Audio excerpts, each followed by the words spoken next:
موت کے ڈر سے کیا ہم علی چھوڑ دیں، موت کے ڈر سے کیا ہم علی چھوڑ دیں، موت کے ڈر سے کیا ہم علی چھوڑ دیں۔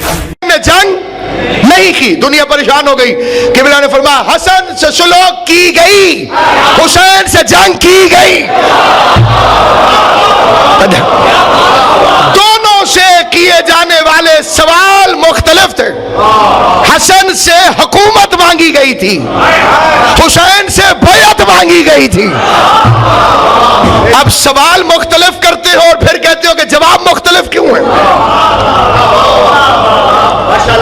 اگر وہی سوال تو امام حسن سے کرتے جو امام حسین سے کی تھی تو کربلا برپا ہو جاتی۔ ایک بندہ ڈاکٹر کے پاس گیا، اس نے اپنا چیک اپ کروایا، سارا چیک اپ کرنے کے بعد ڈاکٹر نے کچھ دوائیاں لکھ کے دے دی کہ یہ کھاؤ یہ کھاؤ یہ کھاؤ۔ 10 سال تک وہ دوائی کھاتا رہا، اس کے بعد پھر ڈاکٹر کے پاس گیا، جس ڈاکٹر کے پاس اب گیا اس نے کہا کہ آپریشن ناگزیر ہے۔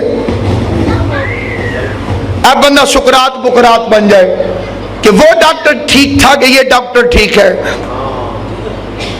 وہ بڑا اچھا تھا، اس نے تو دوائیاں دے دی تھی اور یہ کہتا ہے آپریشن ہوگا، تو بندے کہیں گے کہ ڈاکٹر دونوں ٹھیک ہیں، تو جہالت سے کام لے رہا ہے۔ پہلے ڈاکٹر نے جب چیک کیا تھا تو مرض اتنا زیادہ نہیں تھا کہ آپریشن ہو جائے، اس وقت مرض دوا سے کنٹرول ہو سکتا تھا، اور دوسرے دیکھا کہ آپریشن کے بغیر کوئی چارہ نہیں، تو جب زمانہ امام حسن تھا تو آپ نے دیکھا کہ معاویہ کی منافقت کو صلح سے بے نقاب کر دینا ضروری ہے، اور حسین نے دیکھا کہ کربلا والے آپریشن کے بغیر گزارا نہیں ہوتا۔ یہ کہا جا سکتا تھا کہ چانس نہیں دیا گیا، آل محمد تھوڑا سا چانس دیتے۔ ایک طرف سیاست دنیا، فریب کاری شیطان، رشوت اور اس کے جتنے فیکٹ ہیں وہ پچھلی تقریروں میں نے آپ کی خدمت میں عرض کی ہیں۔ سب سے پہلے دشمنی ولایت، کہ اگر ولایت آل محمد کو تسلیم کر لیں گے تو حکومت کرنے کا حق نہیں رہتا۔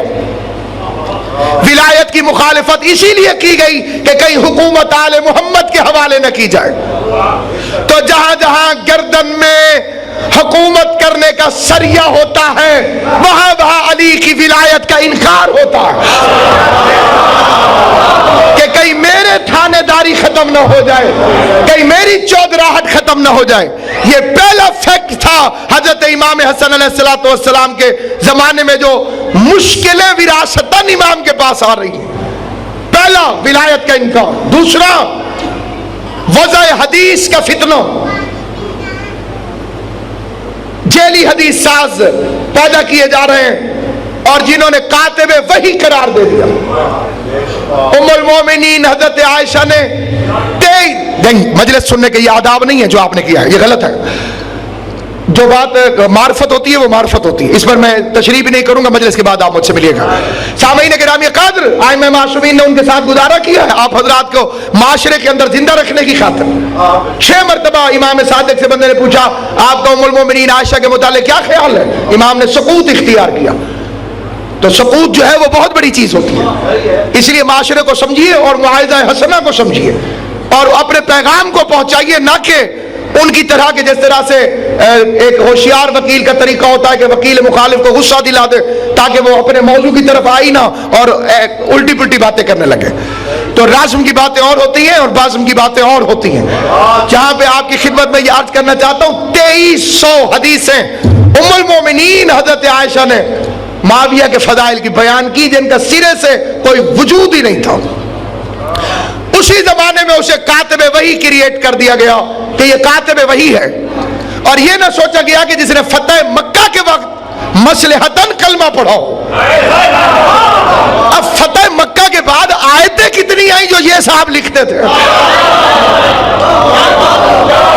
پہلے تو ان آیتوں کو کاؤنٹ کیجئے۔ غدیر میں وحی کا سلسلہ بند، ختم۔